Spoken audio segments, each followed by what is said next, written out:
শুধু একটি যুদ্ধ নিজের সাথে, শুধু একটি যুদ্ধ নিজের মাথার সাথে, শুধু একটি যুদ্ধ নিজের শরীরের সাথে, শুধু একটি যুদ্ধ নিজের মনের সাথে, শুধু একটি যুদ্ধ এই সমাজের সাথে, শুধু একটি যুদ্ধ এই সমাজের মানুষের সাথে যারা বলে তুমি পারবে না।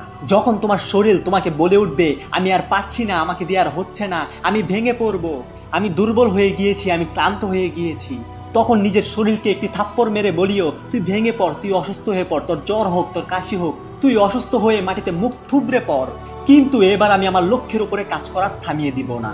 আর এমনই একটি পাগলামি নিজের মধ্যে ডেভেলপ করতে হবে। পাগলামি কাকে বলে জানো? তাহলে শোনো, বিয়ার গ্রিলস নামক এক হার না মানা সৈনিকের লাইফ স্টোরি, যে জীবনের সাথে হেরে গিয়েও হেরে যায়নি। সাল 1996, তখন বিয়ার গ্রিলসের বয়স ছিল 21 বছর। তার সবকিছু জুড়েই ছিল অ্যাডভেঞ্চার।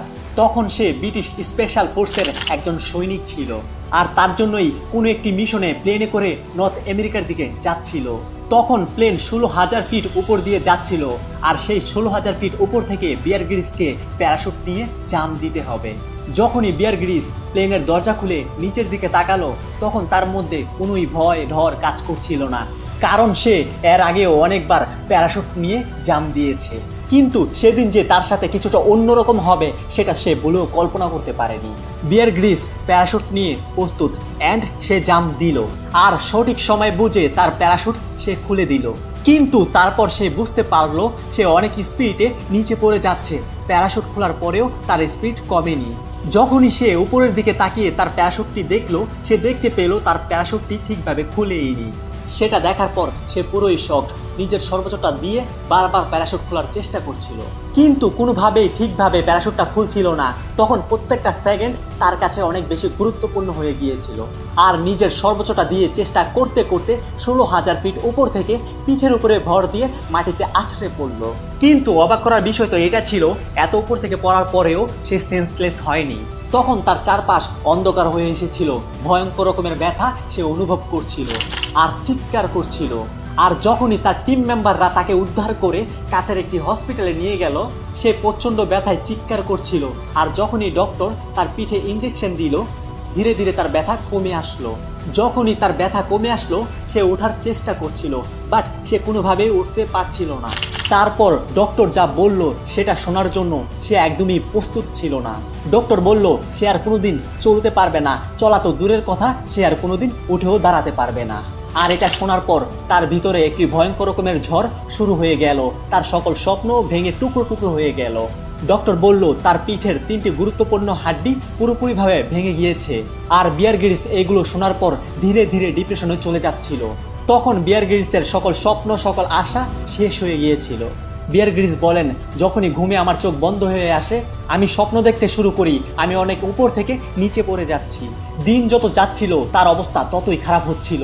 সে ভেবেই নিয়েছিল তার পুরো লাইফ শেষ হয়ে গিয়েছে। কিন্তু কোনো একদিন বেডে শুয়ে শুয়ে দেয়ালে লাগানো একটি পেন্টিংয়ে তার চোখ পড়ল। পেন্টিংটি ছিল মাউন্ট এভারেস্টের। ছোট থেকেই তার স্বপ্ন ছিল একদিন সেই মাউন্ট এভারেস্ট সে জয় করবে, ওই বিশাল পাহাড়ের উপরে সে মাথা উঁচু করে দাঁড়াবে। তারপর বেড থেকে উঠে 2টি লাঠির সাহায্যে ধীরে ধীরে সেই পেন্টিংটির কাছে যান এবং ধুলো জমা পেন্টিংটিকে পরিষ্কার করে আবারও বেডে এসে শুয়ে পড়েন। আর শুয়ে শুয়ে ভাবতে লাগলেন কিভাবে আবারও ঘুরে দাঁড়ানো যায়, কিভাবে এই অবস্থা থেকে বের হয়ে আসা যায়, কিভাবে স্বপ্নগুলো পূরণ করা যায়। আর এগুলো ভাবতে ভাবতে সে ঘুমিয়ে পড়ল। আর তার শুয়ে শুয়ে ভাবা, তার পজিটিভ চিন্তা ভাবনা তার বডিতে এতটাই এফেক্ট করেছিল যে একটা সময় পর ডক্টরও অবাক হয়ে গিয়েছিল যে তার বডি এত তাড়াতাড়ি রিকভার কি করে করছে। ধীরে ধীরে তার বডি বেটার হতে শুরু করলো।